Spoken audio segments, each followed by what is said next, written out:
Sunday afternoon, Northwest Islamic Center.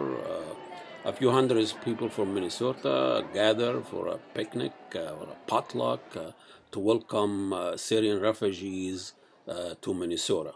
We wanted to have this potluck so we could all get together because we believe it's really important that at this point in our history as America to affirm that America is a place that's welcome for all people, regardless of their ethnicity or their religion or their background. But I'm from Japan. Japanese and Spanish. Yeah. That's right. Lots of friends and welcoming, fun and good food and good conversation, and we have a chance to talk to some of the people who are really there. My name is Mark Vanderlinden, and I'm with a community group called Minnesotans for Syrian Refugees. And the goal of our group is to support Syrian refugees and make them feel welcome in Minnesota. So we helped organize this event. It's an interfaith event from people from different backgrounds. This is a beautiful smile. Thank you. Okay, could you introduce yourself, please? Yes, my name is Farah Al-Sabah, and I've been here for 2 months, almost 2 months. Yeah, I came from Jordan. I stayed in Jordan, in Amman, Jordan for almost 3 years. After my father's died in Syria, and like we suffered a lot, and also my brother. When you say die, natural? No, he got arrested and he died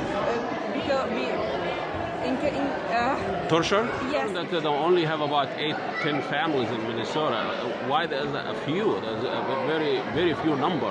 That's a good question. Actually, I spoke to someone who works with a state agency that assigns Minnesota its refugees, and she told me that under existing procedures, because Minnesota has been so welcoming to other refugees, namely the Hmong and the Somalis, preference is given to reunions with existing refugees, reunions of families.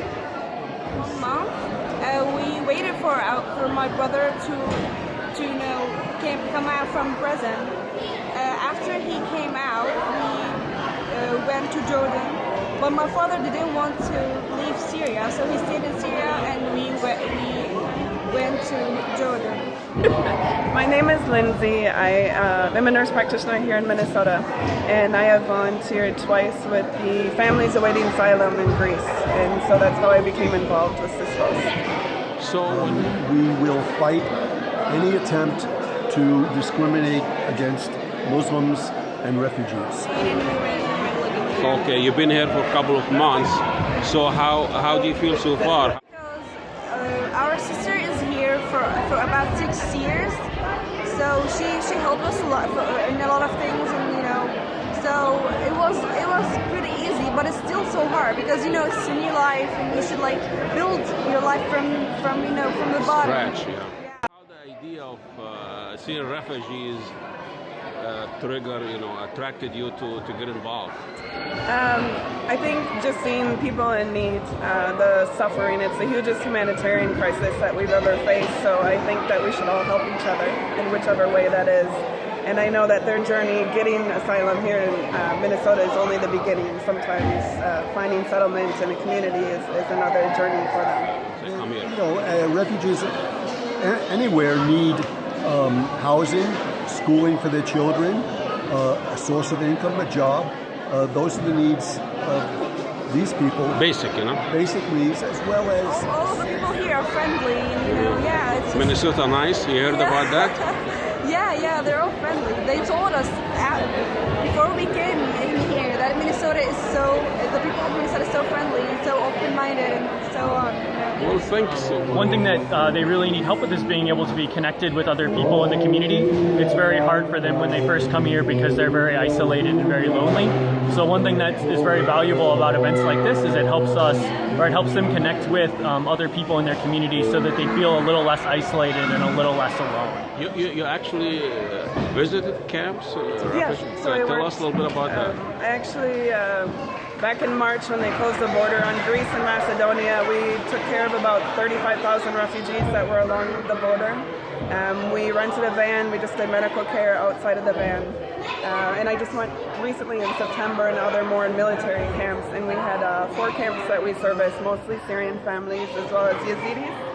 And then just any medical care that they needed, we would do our best to provide. So if somebody wants to help, where would he go?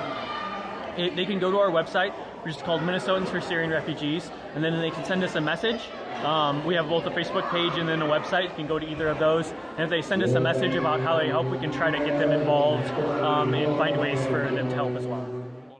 It was a great evening, a great spirit, welcoming hospitality from the community to the Syrian family, and was ended by